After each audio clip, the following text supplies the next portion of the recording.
Creed en sus profetas. Lunes 7 de noviembre 2022. Primero de Reyes 7. Otros edificios de Salomón. Después Salomón edificó su propia casa en 13 años y terminó toda su casa. Edificó la casa del bosque del Líbano, la cual tenía 45 metros de largo, 22 metros y medio de ancho y 13 metros y medio de alto, sobre 4 hileras de columnas de cedro con vigas de cedro sobre las columnas. Estaba cubierta de cedro encima de las vigas que se apoyaban sobre 45 columnas, 15 columnas por hilera. Había 3 hileras de ventanas, una ventana frente a otra en grupos de 3. Todas las puertas y ventanas tenían marcos cuadrados, y una ventana estaba frente a otra ventana en grupos de 3. También edificó el pórtico de las columnas, que tenía 22 metros y medio de largo por 13 metros y medio de ancho. Y frente a las columnas de este pórtico, había otro pórtico con columnas que tenía un alero adelante. También edificó el pórtico del trono o pórtico del juicio, donde había de juzgar, y lo recubrió con cedro desde el suelo hasta las vigas. En casa donde habitaba, había otro atrio más adentro del pórtico, del mismo tipo de construcción. Salomón también edificó una casa parecida a este pórtico, para la hija del faraón que había tomado por mujer. Todas estas obras, desde el cimiento hasta las cornisas, y afuera hasta el gran atrio, eran de piedras costosas, bloques labrados a medida, cortados con sierra, tanto por el lado interior como por el lado exterior. El cimiento era de piedras costosas y piedras grandes, piedras de 4 metros y medio y piedras de 3 metros con 60 centímetros. Arriba también había piedras costosas, bloques labrados a medida y madera de cedro. Y el gran atrio tenía en derredor un muro de 3 hileras de bloques labrados y una hilera de vigas de cedro, como el atrio interior de la casa del Señor y el pórtico de la misma. Las columnas de bronce. El rey Salomón envió a traer de Tiro a Hiram, hijo de una viuda de la tribu de Neftalí, cuyo padre era un hombre de Tiro, un artesano en bronce. Él estaba lleno de sabiduría, inteligencia y experiencia para hacer todo el trabajo en bronce. Él fue al rey Salomón e hizo toda su obra.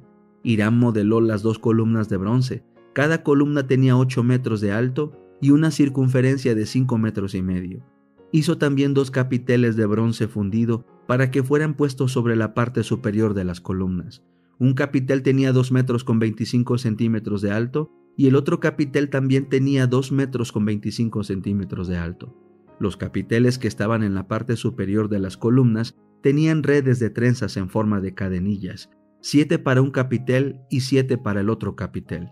Hizo las granadas en 2 hileras alrededor de cada red, para cubrir los capiteles de la parte superior de las columnas. Lo mismo hizo para el otro capitel. Los capiteles que estaban sobre las columnas en el pórtico tenían forma de lirios y eran de 1 metro con 80 centímetros. Los capiteles sobre las 2 columnas tenían 200 granadas en 2 hileras, encima de la parte abultada del capitel que estaba encima de la red, tanto en el primer capitel como en el segundo. Entonces erigió las columnas en el pórtico del templo. Cuando erigió la columna del sur, llamó su nombre Jaquín, y cuando erigió la columna del norte, llamó su nombre Boaz. Puso en la parte superior de las columnas un motivo de lirios. Así concluyó la obra de las columnas. La fuente de bronce. Hizo también la fuente de bronce fundido, que tenía 4,5 metros de borde a borde. Era circular y tenía 2 metros de alto y una circunferencia de 13 metros.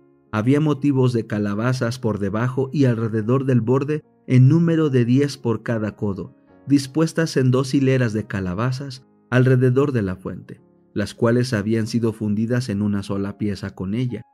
Estaba sentada sobre 12 bueyes, 3 miraban al norte, 3 al oeste, 3 al sur y 3 al este. La fuente estaba sentada sobre ellos y todas sus partes traseras daban hacia la parte interior. La fuente tenía 7 centímetros de espesor. Su borde era como el borde de un cáliz o de una flor de lirio.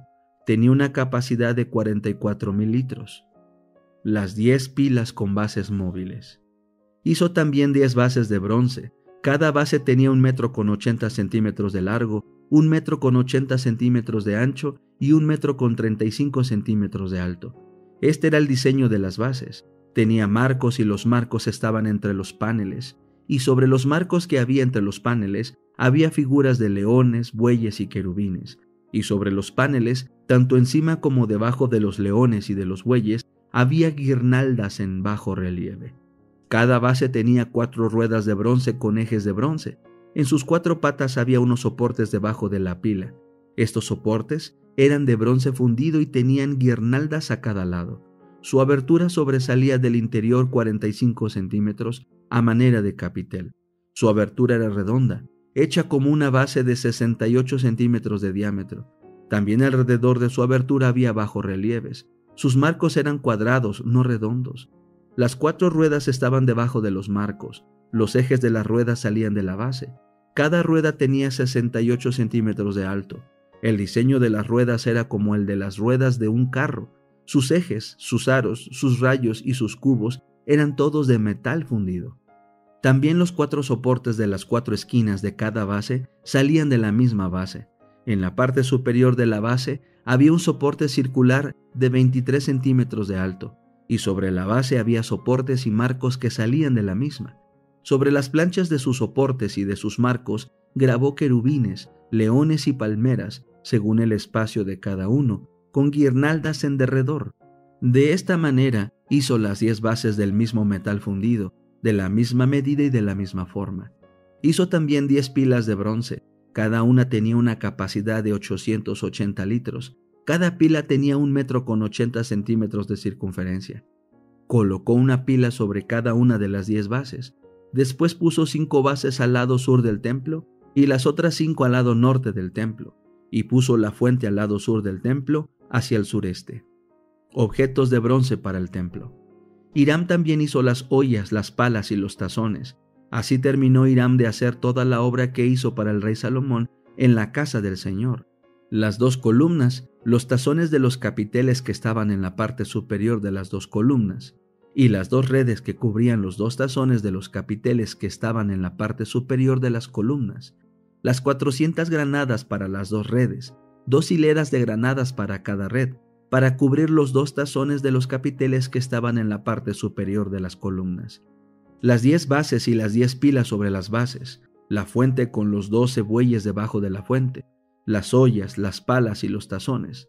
Todos estos utensilios que Hiram hizo para el rey Salomón en la casa del Señor eran de bronce bruñido. El rey los hizo fundir en la llanura del Jordán, en tierra arcillosa, entre Sucot y Zaretán.